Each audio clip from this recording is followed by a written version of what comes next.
안녕하세요. 세상공부 트리거입니다. 요즘 불경기와 겹치면서 투자와 경제 관련 정보가 범람하고 있습니다. 불확실성의 시대에 제대로 알아야 올바른 투자를 할 수 있죠. 복잡한 국제정치 역학 아래에서 정보의 비대칭이 워낙 심하니 사실 올바른 투자란 것이 경제적 관점과 미시 경제적 관점에서 복합적으로 공부해도 정확도를 담보할 순 없습니다. 그나마 불확실성을 줄이기 위해선 경제정책 뉴스를 듣고 무슨 일이 일어나고 있는지 큰 흐름을 이해해야 합니다. 불경기가 닥치면 정부는 자국의 화폐양을 늘려 경제 부양 정책을 펼쳐갑니다. 시중에 돈은 화폐의 양을 늘리는 방법은 크게 두 가지입니다. 통화정책과 재정정책입니다. 통화정책은 자국 내 통화량을 조절하기 위한 것이고, 재정정책은 소득의 불균형을 개선하기 위해 정부가 수혜 대상을 상대로 직접 지출하는 것입니다. 이 둘은 정부가 통화량을 늘리고자 하는 목표는 같지만 효과는 아주 다릅니다. 통화정책의 예로 저금리를 들 수 있습니다. 기준금리를 낮추면 통화량은 급증하지만 결국 다시 은행을 통해 회수합니다. 그 과정에서 자산의 버블 등의 부작용이 발생하기도 합니다.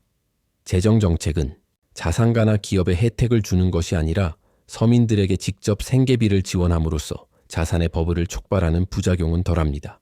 통화정책의 최근 또 다른 부작용은 기업들이 저금리로 자금을 확보해서 투자를 하고 이를 통해 생산성이 높아져 일자리를 만들어야 하는데 미래에 대한 불확실성으로 투자를 유보하고 자금만 쌓아놔서 경기 침체는 계속되기도 합니다. 재정정책의 단점은 인플레이션 유발과 함께 정부의 재정 건전성이 악화되어 미래에 대한 투자를 줄일 수밖에 없다는 것입니다. 아시다시피 독점적 지위를 갖는 국내외 거대 자본 기업인 구글, 마이크로소프트, 카카오, 네이버 등과 경쟁하려면 푼돈을 투자해서는 승산이 없습니다.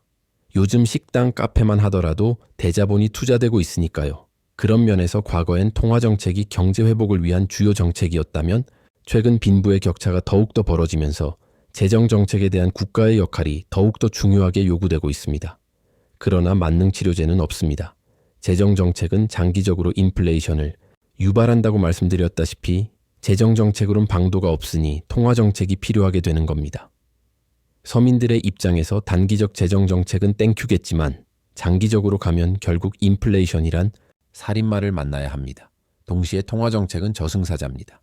미국의 경우 1986년 로널드 레이건은 작은 정부를 선언했고 금리가 20%까지 올라가는 통화정책을 통해 인플레이션을 잡았습니다. 저승사자가 살인마를 잡은 격이죠. 국가 상황도 중요한 요소입니다. 재정정책으로 인한 정부 부채 증가를 막기 위해 세금을 더 낼 용의가 있는지와 고령화로 인해 생산 인구가 줄면 세금 인상을 감당해낼 수 있는가입니다. 결국 디폴트를 선언한 국가들을 보면 국민들의 조세 저항 그리고 국가는 부채를 감당할 여력이 없었던 겁니다. 감사합니다.